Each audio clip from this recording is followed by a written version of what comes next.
Visage emblématique de la scène musicale française, Jérémy Frérot a tout d'abord connu le succès en formant un groupe avec Florian de la Vega. Ensemble, les deux acolytes ont participé au télécrochet The Voice sur TF1 baptisé Les Frérots de la Vega. Les deux artistes ont réalisé 2 albums ensemble, avant que Florian de la Vega ne décide d'arrêter. De passage dans l'émission En aparté le lundi 9 juin 2025 sur Canal+, Jérémy Frérot a été interrogé à ce sujet. Vous vous souvenez de ce qu'il vous dit? De ce qui se passe à ce moment-là? Lui a premièrement demandé la journaliste Nathalie Lévy. Oui, je me souviens très bien. Je me retrouve au Pérou avec Flo dans un tuk-tuk. Et pendant tout le voyage, je le sens très mal. Je le sens pas bien, je le sens malade, je le sens distant. Et dans ce tuk-tuk, il m'annonce qu'on ne fera pas de 3e album et que lui désire s'arrêter parce qu'il est fatigué. Parce que si est trop, parce qu'il a besoin de faire autre chose pour se sentir heureux, cesse tout d'abord mémorer le musicien. Et on rentre en France avec cette annonce, alors qu'on avait déjà prévu une tournée de 20 dates.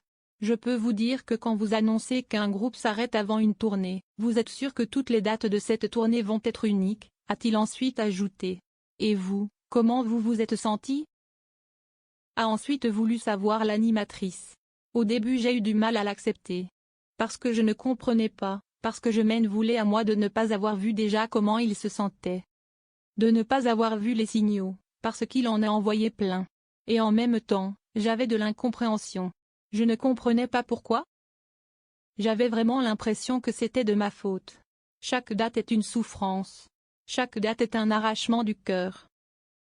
Je me souviens, on commençait le concert les yeux dans les yeux, face à face, à se regarder sans se parler. Et en se disant, mec puis si est-il la dernière quoi, a ainsi révélé Jérémy Frérot. On ne cesse de jamais embrouiller. Jamais de la vie. Je m'en suis surtout voulu à moi parce que je ne comprenais pas et que j'ai eu besoin de comprendre. Mais ce n'est pas forcément ce qu'il m'a dit qui m'a fait ouvrir les yeux. Il fallait que moi je comprenne tout seul de mon côté. Et si est ce que j'ai fait avec mon premier album en solo, a également précisé l'ancienne acolyte de Florian de la Vega. Et aujourd'hui, vous parlez? A ensuite lancé la journaliste. Bien sûr on se parle, parce que je suis curieux de savoir ce qu'il fait. Il fait plein de choses différentes. Il fait des retraites spirituelles. Il écrit des chansons encore. Il a sorti un album. Il a sorti un livre, a notamment dévoilé Jérémy Frérot. Donc vous pourriez remonter sur scène ensemble ou faire un album ensemble? Lui a alors demandé Nathalie Lévy. On pourrait complètement. Bien sûr. Maintenant, est-ce qu'on va réussir à le faire? Ça si est autre chose mais l'envie est là, a finalement conclu le chanteur.